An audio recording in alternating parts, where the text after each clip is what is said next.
Hello everybody, I'm here at the end of the FCC Sevens with the organizer and FCC Commissioner, Murray. Alford, how you doing, Murray? Doing well, thank you. Charlie, how about yourself? Happy that it's over, right?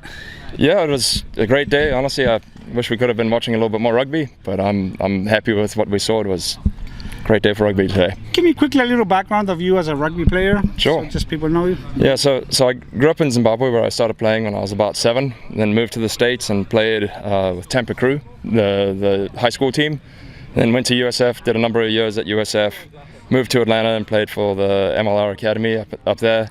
When the team moved to LA, I wasn't interested in moving with them. So I moved to Australia and played a season in Brisbane with the team down there and had a blast and decided it was time to get married. So I moved back to Florida and married my wife. Good, nice. And then you decided for some reason to become the FCC Commissioner, for which I'm going to thank you because, you know, I really always like to thank people who are in positions, you know, at the clubs, coaches, and at the union, because this is not fun most of the time. I guess you get something out of it at the end of the day, right? Yeah, I wouldn't thank me just yet. I just took the job, so who knows, maybe in 2 months we'll be having a very different conversation. But yeah, you know, for me, the reason I took it, and there's something back that you were mentioning is, I remember when I was playing at this university level, I was always a little bit confused on what the next step was. Like, I think you know, that's the most confusing thing in rugby is college, for sure. It is, and still is. Yeah, and that's the thing is, like, I was always confused what that next step's going to look like, and how do you end up like on a national team or on some sort of a pathway or something like that. And through my travels after playing at university, I got a little bit more clarity on that. And so when I decided to move back to Florida, I wanted to put myself in a position to be able to help the most amount of college kids that were interested in taking it to the next level. And at first it started off where I was helping out coaching at USF, and the commissioner role came available, and I was like, oh my goodness, I can reach every college kid if I play my cards right with this position and help them all if I do it right. And so that's where it came from. And days like today and tomorrow, we've got the select side tryout. Days like today and tomorrow are why I do it, because you get to see the progress and you get to see the talent and the people who want to go a little bit higher and hopefully provide a little bit of mentorship for them. We'll go back to this in a minute, but let's just talk about the tournament today. Sure.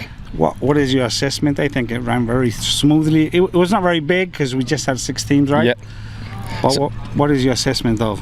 So, need to give myself a little bit more time to pull it off the way that I want to next year. If I'm blessed enough to have the role again for next season. You will, man. You will. There's not many people lining up, that's for sure. Thank you. But overall, you know, it was a small tournament, so it was easier to manage and run it. But I think going forward, what I'd love to see incorporated is you get a little bit more D2 teams, like UNF came up today and played, and they played a phenomenal tournament. I was thoroughly impressed with them.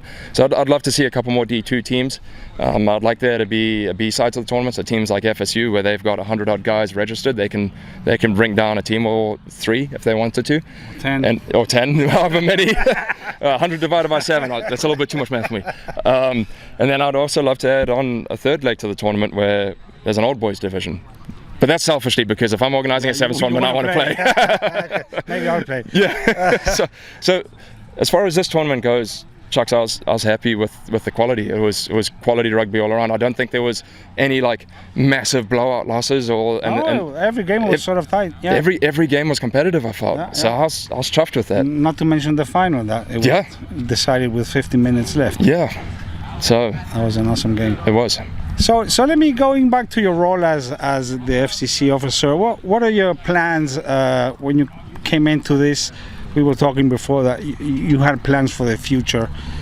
Tell us a little bit about that. So I think it's good to be ambitious, but when you're ambitious, you need achievable steps to be able to hit your ambitions, right? So reality checks. Exactly. So for my ambitious goal is to make there not only be a D1 AA and a D2 collegiate conference in Florida. I'd also love there to be a D1A conference, and STU's taken that step, and I wish them nothing but success, and I'd love to just watch them go. But what I would love to happen is if STU doesn't have to always travel out of Florida to play. If we could eventually end up with like a 4 or 5 team Division I conference, and I think there's teams that have got the ability to be able to be there in the next 5 years. And so like my ambitious goal is in the next like 5 to 8 years have a D1 conference in Florida. But my realistic goals are more so 2 months, 6 months, 1 month. How do we achieve that, and what are the benchmarks we have to do before we can get that?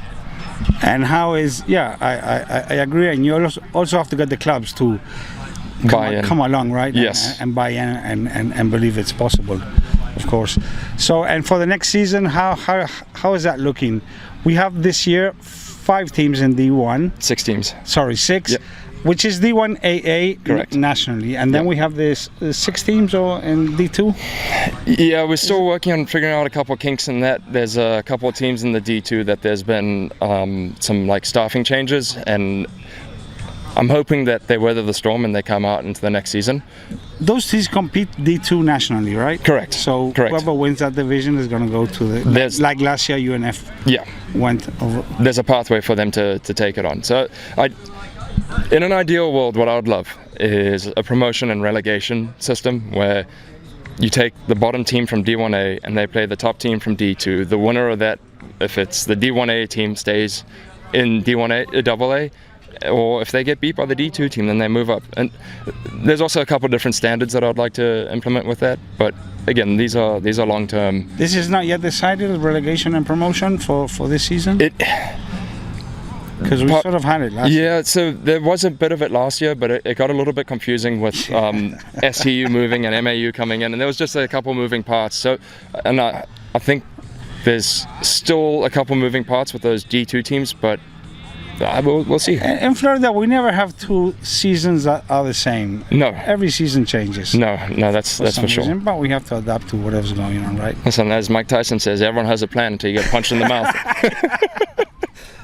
Well, listen, I enjoyed the tournament. It ran very smoothly. I like the breaks also, because I was taping, so I got some breaks also. Good. And thank you very much for doing that, Charlie. We really do appreciate it. Of course. And looking forward to the season. I think it's going to be a really exciting one. Thank you. And thank you for your work. No, thank you. And you don't even get paid. I do. Thank you, man. No worries. Thanks, Charlie.